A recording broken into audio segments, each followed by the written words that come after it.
وہ جو ایمان لائے اور پرہیزگار رہے ان کے لیے دنیا کی زندگی میں بھی بشارت ہے اور آخرت میں بھی اللہ کی باتیں بدلتی نہیں. یہی تو بڑی کامیابی ہے. اور اے پیغمبر ان لوگوں کی باتوں سے آزردہ نہ ہونا، کیونکہ عزت سب اللہ ہی کی ہے.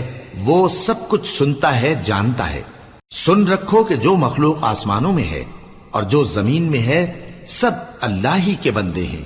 اور یہ جو اللہ کے سوا اپنے بنائے ہوئے شریکوں کو پکارتے ہیں وہ کسی اور چیز کے پیچھے نہیں چلتے، صرف گمان کے پیچھے چلتے ہیں اور محض اٹکلیں دوڑا رہے ہیں.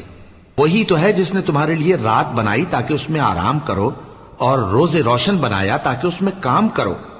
جو لوگ قوت سماعت رکھتے ہیں ان کے لیے اس میں نشانیاں ہیں. بعض لوگ کہتے ہیں کہ اللہ نے بیٹا بنا لیا ہے. اس کی ذات اولاد سے پاک ہے، وہ تو بے نیاز ہے. جو کچھ آسمانوں